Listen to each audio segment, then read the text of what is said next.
Hello, folks. Today I'm going to speak about the Romanian, Eastern European traditional witchcraft, one of the best preserved styles of traditional witchcraft probably in the world. It contains over thousands upon thousands of spells. Not only this, it has its own medicine, its own basically I believe it's a pre-Christian form of worship and priesthood that was preserved. It does have Christian influences though, but not all, and I have found some really interesting practices that I want to share with you. First of all, there are common things between the Romanian traditional witchcraft and the European background or in the European background. The Sator Arepo square is used in many ways, and it's even modified according to the will of the practitioner. The tradition had its practitioners, I mean the professional, the real occult people, had its practitioner even in the last century, had a few. I even have seen last night an interview with one of them. So, is this a full option tradition? I would say so in a way because it does have initiation and it does have a form of transmission. The initiation in itself, from what I have read and seen, it's received from a couple of feminine entities in our tradition. For example, the most clear ahead form of initiation would be when the soul of the future practitioner is kidnapped by the entity called Yelele or Yele. What are Yelele? Yelele are a kind of fairies from the Romanian mythological background.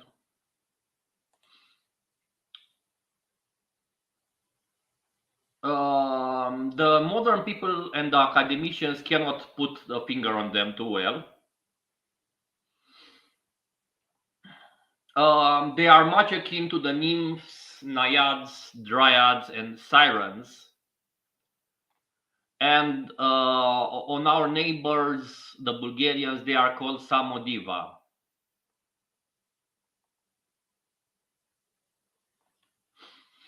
They are said to appear at the light of the moon at the night in crossroads, um, deserted houses, special rivers, openings in the wood. The number in which they appear usually is unlimited, but they also appear as 7 and 3. They even have names. The three Yele have names: Katarina, Zalina, and Marina. They live in big crowds when they travel in the air on in lonely mountains and around the trees called Paltin and Nuk. But I need to translate this in English.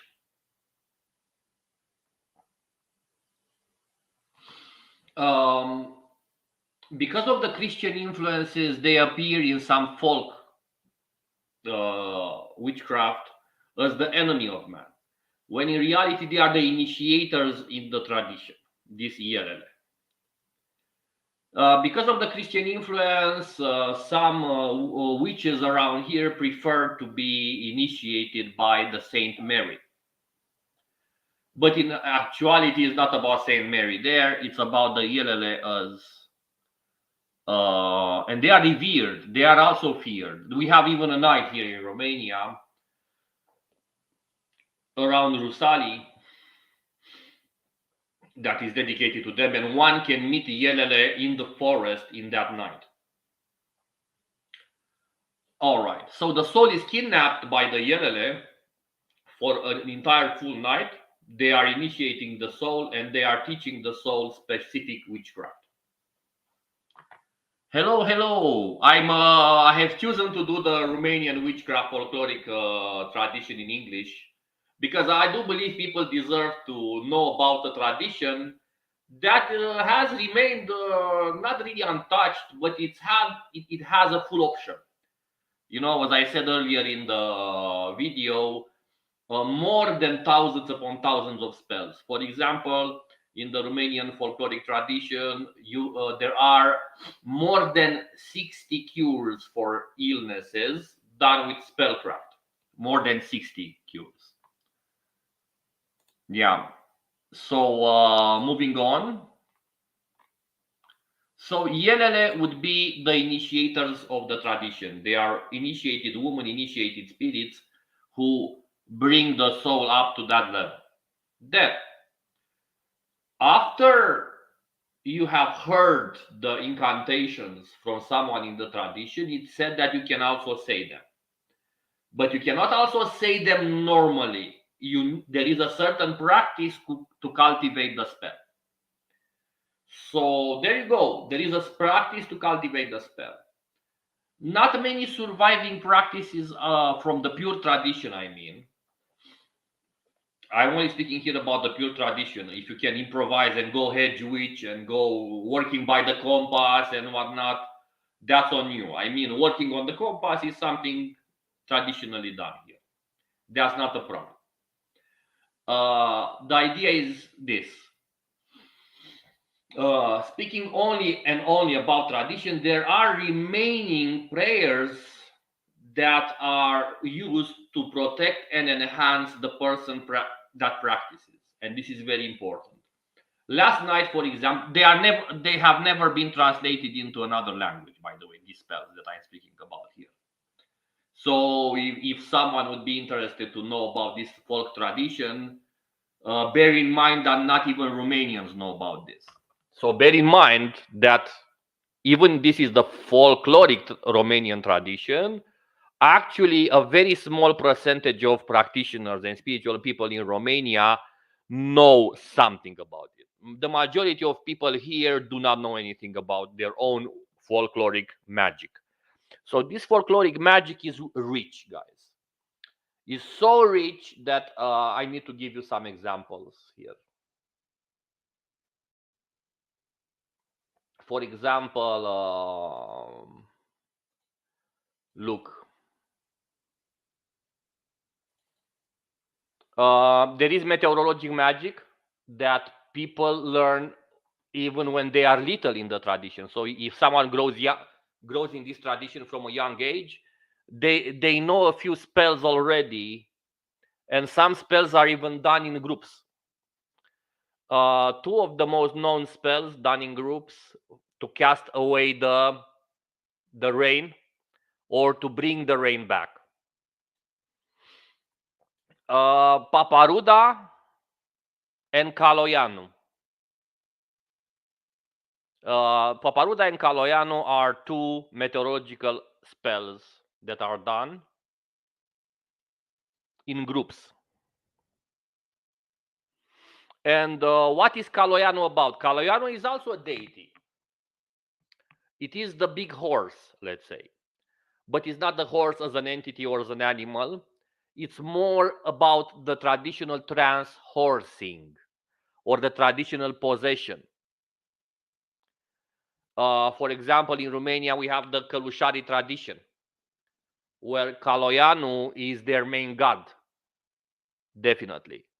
So when someone is a worshipper of Caloianu, they can enter states of trance and shamanic possession, impart healing, and do rituals in that state. So already we have like two important meteorological rituals, Caloianu and Paparuda. I need to translate this stuff. If someone wants to learn Romanian folk magic, they need to learn it. I mean, definitely, I'm gonna say it here. Learning it in the original language is the key. Translating it is just for you to know what the spell is about, but you need to say it in the proper words in Romanian. So yes, there is a way to cultivate the spells, and when I have seen that, it's interesting. Okay, so you don't only learn the spell from someone in the tradition, but you also cultivate it over time. The methods of cultivating it over time are many, um, and some of the methods are feminine, and some of the methods are masculine, and they are related to the works of the field. By the way, because when you're cultivating your spell, you can actually do gardening at the same time, or when you're cultivating your spell, you can actually create clothes at the same time, or do crafts, do your own crafts. So the Romanian folk tradition is deeply tied into the cultivation of spells, but doing daily chores. You know, this is interesting. I mean, as you're cultivating your spell, at the end of the cultivation, you can have a wonderful stuff to wear, for example. Okay, because it's done as a meditation. You're doing something with your hands, but you're also cultivating the spell, and you're saying it. So this is one way to go at it. There are a few spells for promoting health and being very, very young. There are a few protection prayers from the age in which in Romania the Christianity was only spoken in Slavic language, and the people here did not know Slavic. So all our churches here didn't know Slavic at all. They were only in Slavic. So the folk people, the common folk in the villages, used magic, used the prior traditions because they didn't know how to speak Slavic at all. So they were pushed by this mistake made by the Christians to preserve their tradition even more. So I'm not speaking here about some new age bullshit. I'm not speaking, I'm speaking only from the tradition and people who have preserved, and the tradition was preserved actually in the last century, in two centuries ago. In the last period of a time, in the modern times, after World War II, the tradition was not visited too much. And only a few people remained that knew a thing or two. Okay.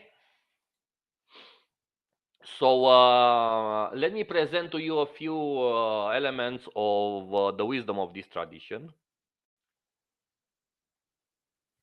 Moment, please.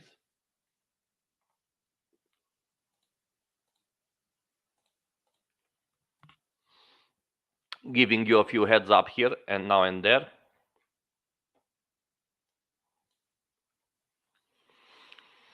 So, about the healing magic of this tradition is quite vast, is quite huge. Okay, remedies to heal your mouth from teeth, from different problems in the mouth. Remedies to heal from the evil eye. Well, actually, one of the first spells you learn in this tradition is to protect and heal yourself from the evil eye, casted by different people of different ages. And there are some rules also here. Many rules actually. I will state a few of the rules. For example, they do resemble the rules of other people, but with some differences. You know. For example, in this tradition, the planets are called old ladies. Lady Sunday, for example.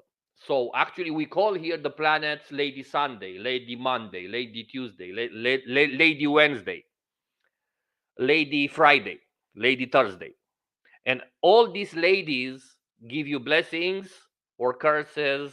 You can upset them or make them happy with fasting on their specific days, specific fasting on the specific hours, and whatnot. So the planets have a very feminine aspect to them, let's say.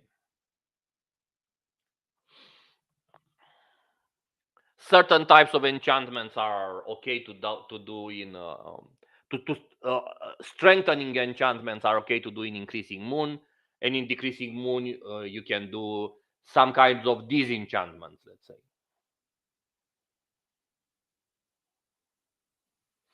uh, some practices are only done on Monday, Wednesday, and Friday, and only in the morning.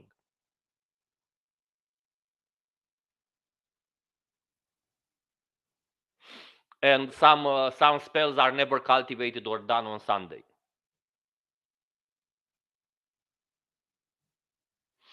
Here we also have a kind of wisdom tied to water.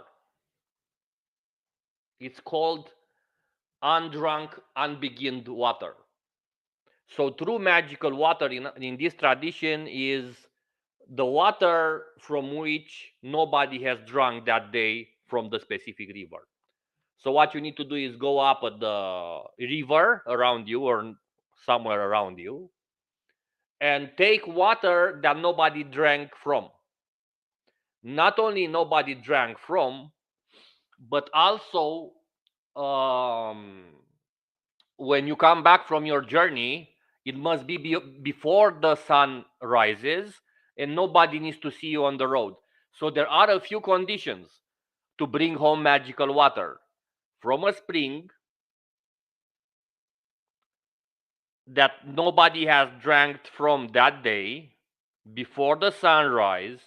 Nobody must see you going or coming, and you must choose a different route than you when you go and a different route when you come back. And you must never look back at your shoulder. So look, rules like this that make a lot of sense energetically, actually. Rules like this are full.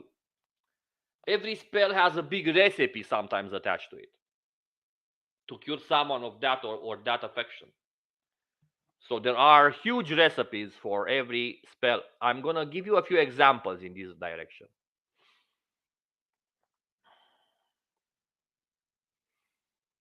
For example, if you live at the village or countryside and own cattle, and your cattle has been bited by a snake,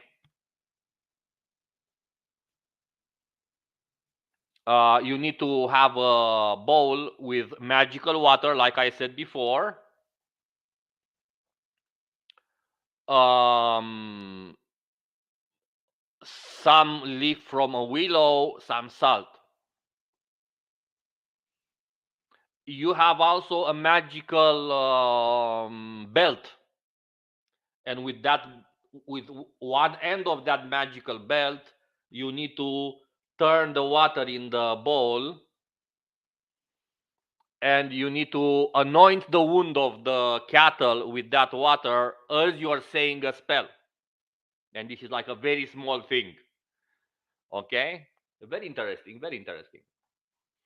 Yeah, here on this channel we have talked about many traditions, but look, I believe people need to people all over the world really need to have a look at the Romanian folk magic because it's quite strong, quite detailed.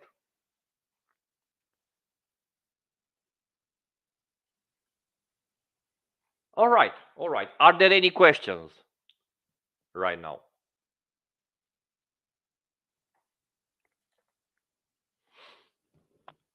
By the way, you will not find books in English at all on this subject, at all, at all. And not only you are not going to find books on this subject, but it's really hard to translate the spells. I can do it because I have vast experience with translations of this nature, because I understand the nature of the spells, I understand the nature of language and the nature of the English language too, the nature of my own Romanian language. So as someone who has experience with multiple traditions like Sanskrit, Hebrew, and whatnot, the runes, Nordic, Germanic practices, and whatnot.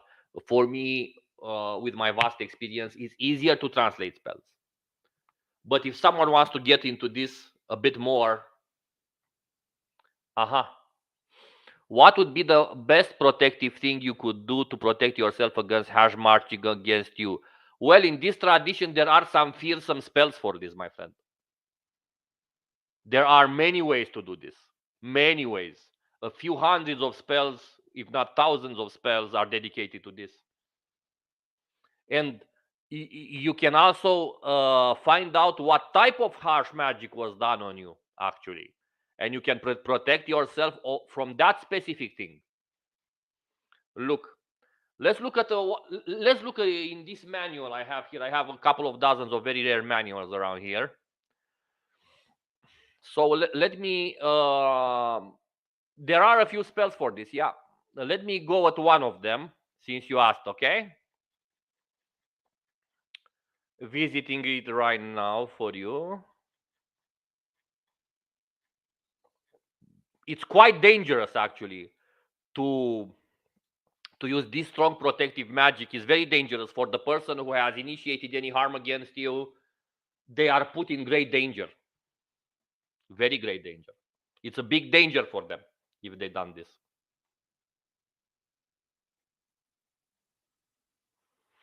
Ah, look. It is, for example, it's a spell done with a knife, gunpowder, some incense, garlic that you hold between your hands. You say a very powerful enchantment 3 times.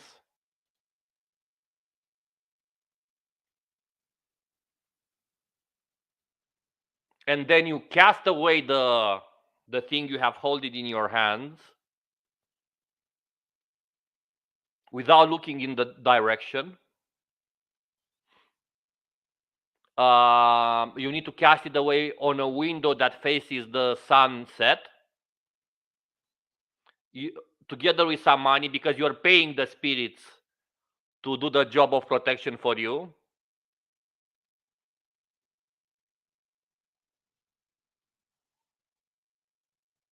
And you need to anoint yourself with the rest of the remaining things with some symbols all over your body.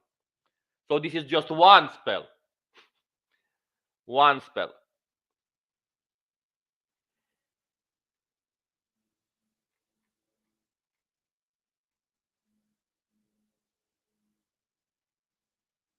And here, for example, it says um,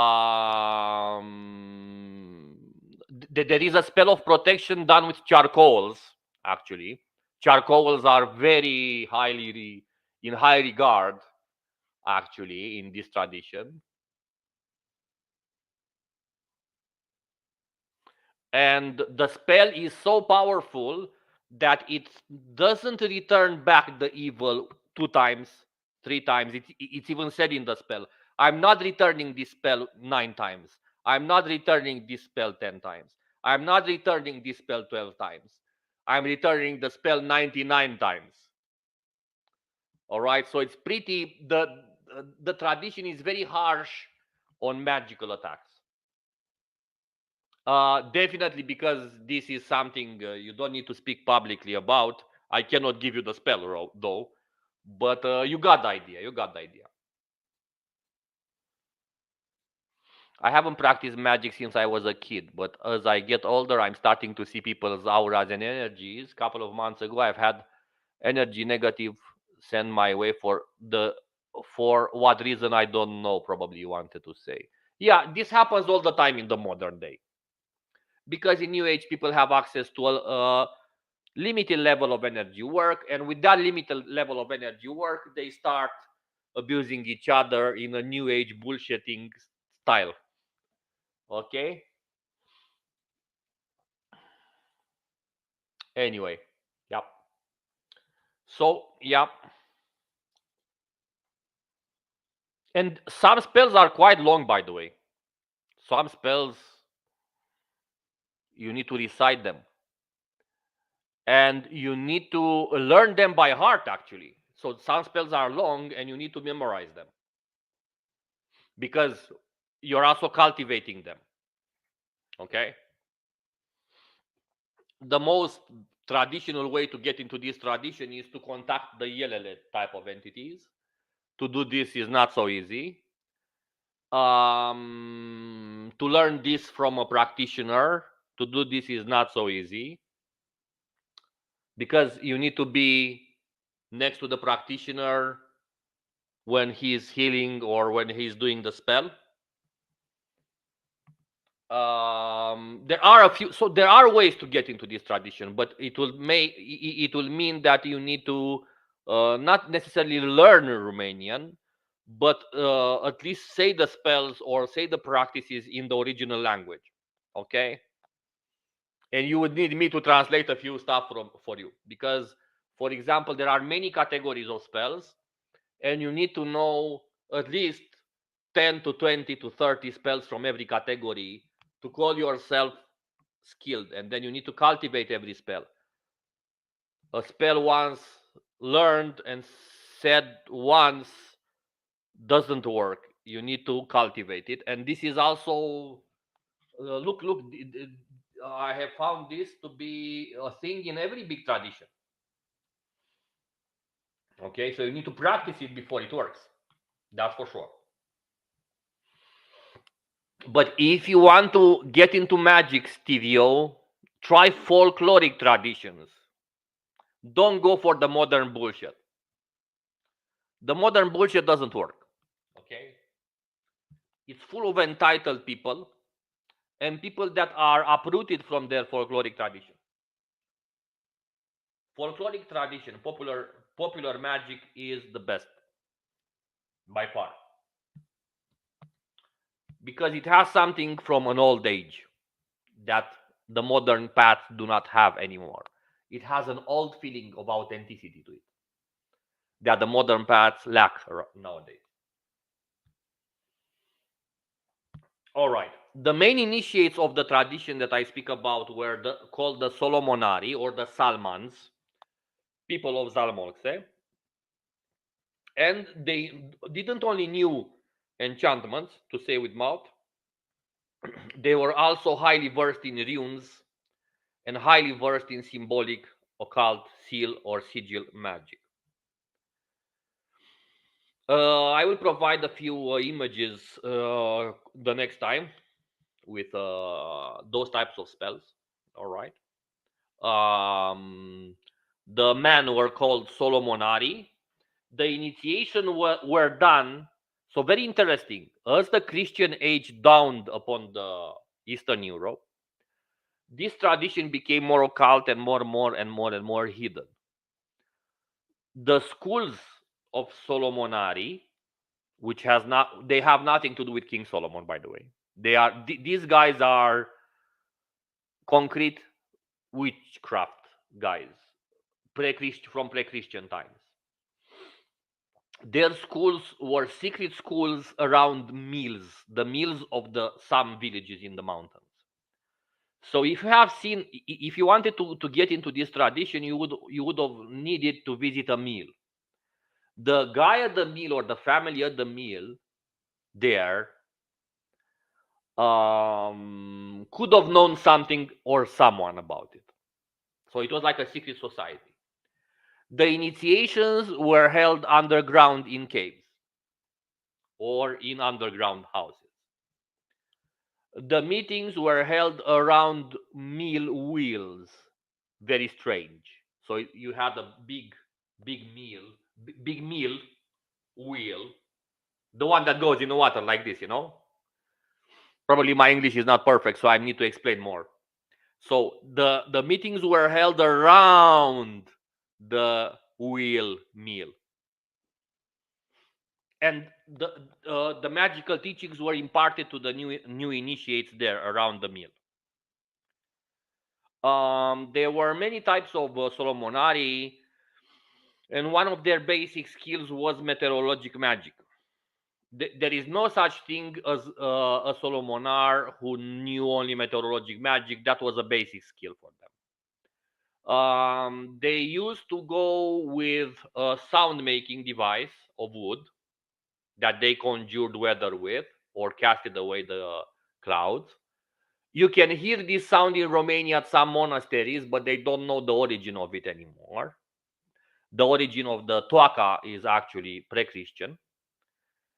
So we have magical sound making devices in the tradition. Toaka is one of them. Then it was the magical axe, and the magical axe was used to be cast down in the ground to root the lightning and the thunder as the rain was raging on. So many devices, many magical tools that became that got translated into the magical world from the immediate environment of the working people, because they were people working the land. These magicians, they used to say their spells as they were working the land, as they were moving the cattle, as they were getting milk from the cow. They said their spells as they got water from the well. So the entire countryside activity was imbued with magic. Everything they've done, everything they did, from morning to dawn. This tradition right now in Romania is extinct. Okay, I'm happy to say that there are things that are preserved, old stuff that nobody visits anymore, manuscripts and whatnot. All right, so we have still, so this for your as an exotic topic for an extinct tradition. Still, I'm glad to say it's quite huge. For example, from the Nordic tradition, we have the Messesburg charms, the healing ones. I have found at least 50 Messesburg charms alike spells in this tradition. You know, Odin had 18 magical songs. I think you can find similar songs in this tradition, not 18, but for any of that 18, a few dozens of songs are here. But you need to know where to look, how to look, and you need to not look with the modern eye of the intellectual or academician or an entitled egotic person that knows them all. You know. Anyhow, this was for today. I wanted to see how this topic will be received in the English language. I hope this topic was received with interest in the English language. It's the first time I ever speak about it in the English language. It's something that I have studied for many years. Now and then, I am involved with other traditions. I am involved with another tradition right now, but I feel the need to speak about our folkloric tradition too. Yeah. Anyhow, Stevie O, you're very much welcome. Enjoy your day, everyone.